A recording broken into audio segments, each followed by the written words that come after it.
Cristiano Ronaldo, l'un des plus grands joueurs de football de tous les temps, est aujourd'hui menacé de recevoir 99 coups de fouet en Iran. Et pourquoi? Parce qu'il a eu le malheur, tenez-vous bien, d'embrasser une artiste handicapée sur le front. Oui, vous avez bien entendu.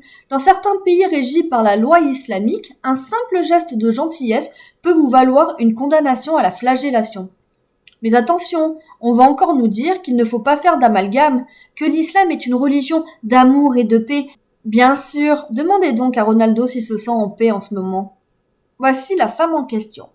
Fatema Amami, une artiste talentueuse paralysée à 85%. Elle a peint un portrait de Ronaldo avec ses pieds. Une performance incroyable, émue par son travail et sa force de caractère, Ronaldo a fait ce que n'importe qui aurait fait dans un pays civilisé. Il a embrassé sur le front un geste de respect et de reconnaissance. Mais en Iran, sous la loi islamique, ça, c'est de l'adultère.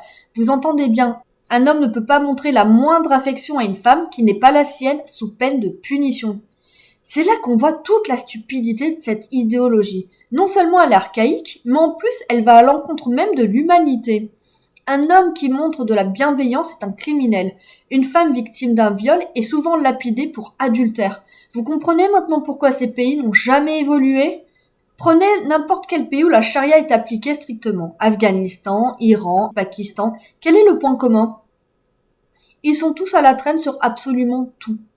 Économie, science, éducation, liberté individuelle, rien n'avance. Et pourtant, qui est-ce qui leur permet de vivre décemment ? Qui leur a apporté les infrastructures, la médecine moderne, les technologies qui leur permettent de ne pas mourir à 30 ans du choléra ? Les Occidentaux. Sans le pétrole vendu aux pays développés et sans les avancées scientifiques de l'Occident, ces pays seraient encore à l'âge de pierre. C'est ça la vérité. Mais bien sûr, il ne faut pas le dire, sinon on devient islamophobe. Mais le pire dans tout ça, c'est que nos propres politiciens sont les premiers à défendre cette idéologie. Ils nous expliquent qu'il faut être tolérant, qu'il faut accueillir toujours plus de gens venant de ces pays, sans jamais poser la question essentielle, est-ce que ces valeurs sont compatibles avec les nôtres ? Regardez-les, ces gauchistes toujours prompts à défendre l'islam au nom du vivre ensemble. Ils nous disent qu'on exagère, que c'est juste une petite affaire isolée. Mais combien d'exemples faudra-t-il avant qu'ils admettent la vérité ? Combien de femmes voilées de force, de meurtres d'honneur, de tribunaux islamiques dans nos quartiers avant qu'on ouvre les yeux ?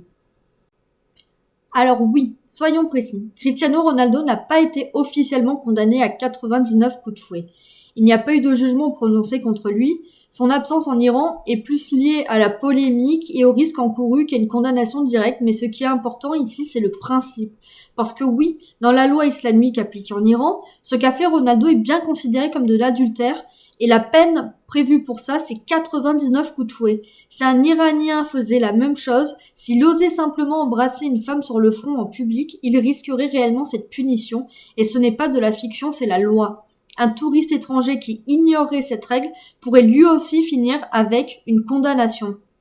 Voilà la réalité de ces pays. Une simple marque de respect, un geste anodin dans le monde civilisé est vu comme un crime puni par la flagellation. Alors même si Ronaldo a pu éviter cette humiliation grâce à son statut et son influence, combien d'autres, eux, n'ont pas cette chance ? Ce n'est pas juste une anecdote sur un footballeur, c'est une preuve de plus que toutes les cultures ne se valent pas, et pendant que certains continuent à défendre ces idéologies rétrogrades, nous, on doit ouvrir les yeux, parce que ce qui est une absurdité lointaine aujourd'hui pourrait bien devenir notre réalité de demain. Si vous avez aimé cette vidéo, partagez-la, likez, abonnez-vous, tchuss.